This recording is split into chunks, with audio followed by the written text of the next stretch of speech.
188. O ye, the cherished loved ones of Abdu'l-Baha! It is a long time now since my inward ear hath heard any sweet melodies out of certain regions, or my heart been gladdened, and this despite the fact that ye are ever present in my thoughts, and standing clearly visible before my sight. Filled to overflowing is the goblet of my heart with the wine of the love I bear you, and my yearning to set eyes upon you streameth like the spirit through my arteries and veins. From this it is clear how great is my affliction. At this time, and throughout this tempest of calamities now tossing its waves to high heaven, cruel and incessant darts are being hurled against me from every point of the compass. And at every moment here in the Holy Land terrifying news is received, and every day bringeth its quota of horror. The centre of sedition had imagined that it needed but his arrogant rebellion to bring down the covenant and testament in ruins. It needed but this, so he thought, to turn the righteous away from the holy will. Wherefore he sent out far and wide his leaflets of doubt, devising many a secret scheme. Now he would cry out that God's edifice had been subverted and his divine commands annulled, and that accordingly the covenant and testament was abolished. Again he would set himself to sighing and groaning that he was being held a prisoner and was kept hungry and thirsty day and night.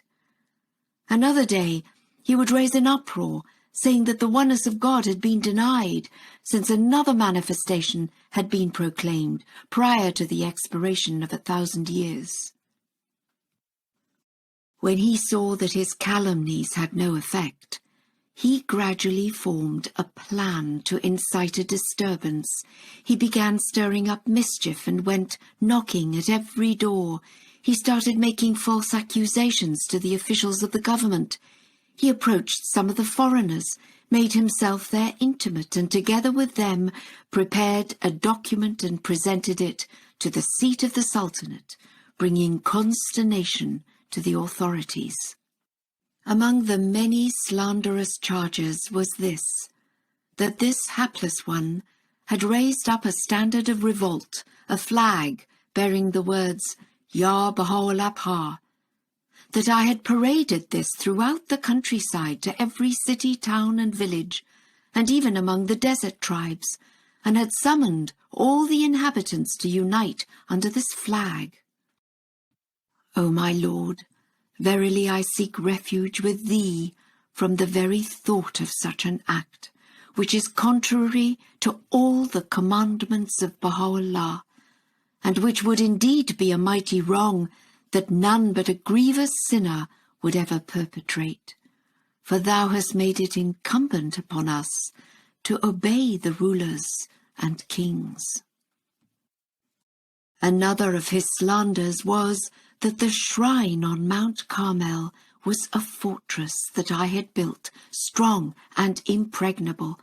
This when the building under construction compriseth 6 rooms, and that I had named it Medina the Resplendent, while I had named the holy tomb Mecca the Glorified. Yet another of his calumnies was that I had established an independent sovereignty, and that God forbid, God forbid, God forbid, I had summoned all the believers to join me in this massive wrongdoing. How dire, O my Lord, is his slander. Yet again he claimeth that since the holy shrine hath become a point visited by pilgrims from all over the world, great damage will accrue to this government and people. He, the centre of sedition, averreth that he himself hath had no hand in all these matters, that he is a Sunni of the Sunnites, and a devoted follower of Abu Bakr and Omar, and regardeth Baha'u'llah as only a pious man and a mystic, all these things, he saith, were set afoot by this wronged one. To be brief, a commission of investigation was appointed by the Sultan, may the glory of his reign endure. The commission journeyed hither, and immediately upon arrival betook themselves to the house of one of the accusers. They then summoned the group who, working with my brother, had prepared the accusatory document, and asked them whether it was true. The group explained the contents of the document, stated that everything they had reported therein was nothing but the truth, and added further accusations. Thus they functioned at one and the same time as plaintiffs, witnesses, and judge. The commission hath now returned to the seat of the Caliphate, and reports of a most frightful nature are coming in daily from that city. However, praise be God, Abdu'l-Baha remaineth composed and unperturbed. To none do I bear ill will because of this defamation. I have made all my affairs conditioned upon his irresistible will, and I am waiting, indeed in perfect happiness, to offer my life and prepared for whatever dire affliction may be in store. Praise be to God, the loving believers also accept and remain submissive to God's will, content with it, radiantly acquiescent, offering thanks. The centre of sedition hath imagined that once the blood of this wronged one is spilled out, once I have been cast away on the wide desert sands, or drowned in the Mediterranean Sea, nameless, gone, without trace, with none to tell of me, then would he at last have a field where he could urge his steed ahead, and with his mallet of lies and doubts hit hard at the polo ball of his ambitions and carry off the prize. Far from it, for even if the sweet musk scent of faithfulness should pass and leave no trace behind, who would be drawn by the stench of perfidy? And even if some gazelle of heaven were to be ripped apart by dogs and wolves, who would go running to seek out a ravening wolf? Even should the day of the mystic nightingale draw to its close, who would ever lend his ear to the raven's croak or the cawing of the crow? What an empty supposition is his, what a foolish presumption! Their works are like the vapour in a desert, which the thirsty dreameth to be water, until when he cometh unto it, he findeth nothing. O ye loved ones of God, be ye firm of foot and fixed of heart, and through the power of the blessed beauty's help stand ye committed to your purpose, serve ye the cause of God, face ye all nations of the world with the constancy and the endurance of the people of Bahá, that all men may be astounded and ask how this could be, that your hearts are as well springs of confidence and faith, and as minds so rich in the love of God. Be ye so, that ye shall neither fail nor falter on account of these tragedies in the Holy Land. Let not these dread events make you despondent. And if all the believers be put to the sword, and only one be left, let that one cry out in the name of the Lord, and tell the joyous tidings. Let that one rise up and confront all the peoples of the earth. Gaze ye not upon the dire happenings at this illumined spot. The Holy Land is in danger at all times, and here the tide of calamities is ever at the flood.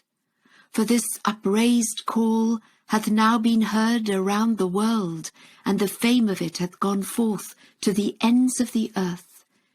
It is because of this that foes, both from within and from without, have turned themselves with subtlety and craft to spreading slander. It is clear that such a place as this would be exposed to danger, for there is no defender here, none to arise and take our side in the face of calumny. Here are only a few souls that are homeless, hapless, held captive in this stronghold. No champions have they. There is none to succour them, none to ward off the arrows of lies, the darts of defamation that are hurled against them, none except God. It behoveth you to ponder on all those well-beloved ones who hasten to the holy field of sacrifice, those precious souls who offered up their lives. Bear ye in mind what streams of sacred blood were poured away, how many a righteous heart was commingled with its gore, how many a breast was the target of tyranny's spear, how many a chaste body was ripped to shreds. How then could it be right for us even to think of saving ourselves, to curry favour with stranger or kin, and make a show of compromise? Should we not rather take the pathway of the righteous, and follow in the footsteps of those great ones gone before? These few brief days shall pass away. This present life shall vanish from our sight. The roses of this world shall be fresh and fair no more. The garden of this earth's triumphs and delights shall droop and fade. The spring season of life shall turn into the autumn of death.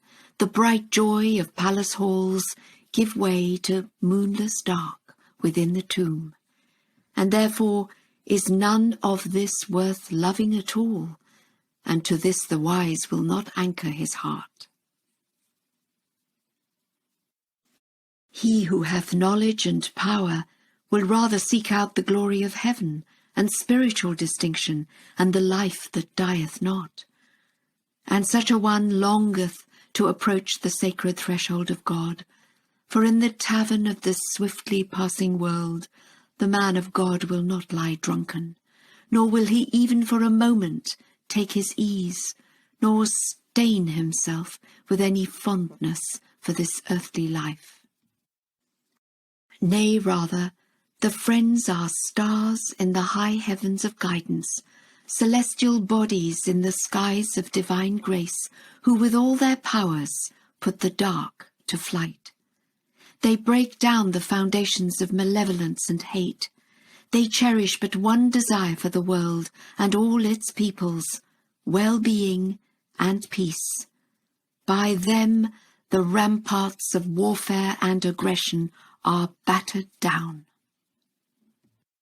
They have truthfulness and honest dealing and friendship for their goal, and kindness even toward a vicious foe, until at last they change this prison of treachery, the world, into a mansion of utmost trust, and turn this jailhouse of hatred and malevolence and spite into God's paradise. O ye loving friends, strive ye with heart and soul to make this world the mirror image of the kingdom, that this nether world may teem with the blessings of the world of God, that the voices of the company on high may be raised in acclamation, and signs and tokens of the bounties and bestowals of Baha'u'llah may encompass all the earth. Janab Amin hath expressed the greatest admiration for you honoured men and enlightened women, naming and commending you each by each, telling at length of the firmness and constancy ye have all shown, saying that God be praised in all Persia, the men and women are standing together, straight, strong, immovable, a mighty edifice solidly raised up, and that ye are engaged with love and joy in spreading abroad the sweet savours of the Lord. These were tidings of great joy, especially as they have reached me in these days of extreme peril. For the dearest wish of this wronged one is that the friends be spiritual of heart and illumined of mind. And once this grace is granted me, calamity, however afflictive, is but bounty pouring down upon me like copious rain. O God, my God, thou seest me plunged in an ocean of anguish, held fast to the fires of tyranny, and weeping in the darkness of the night. Sleepless I toss and turn upon my bed, mine eyes straining to behold the morning light of faithfulness and trust. I agonize, even as a fish, its inward parts afire as it leapeth about in terror upon the sand. Yet I ever look for thy bestowals to appear from every side. O God, my God, make thou the believers in other lands to partake of thine abounding grace.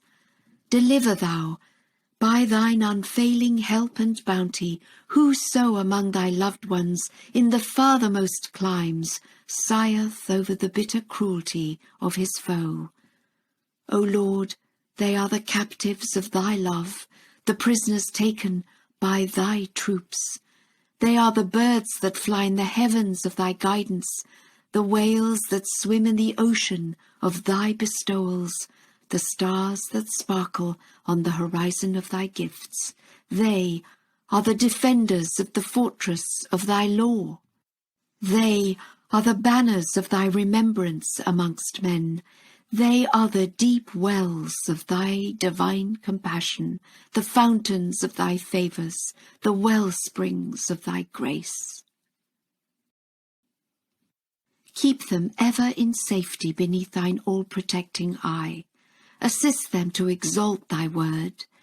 Make thou their hearts to be constant in thy love. Strengthen thou their backs, that they may serve thee well. In servitude, strengthen thou their powers. Spread thou through them thy sweet savours far and wide. Expound through them thy holy writ. Make known through them thine utterance. Fulfill through them thy words. Through them pour out thy mercy. Thou art verily the mighty, the powerful. Thou art verily the clement, the compassionate.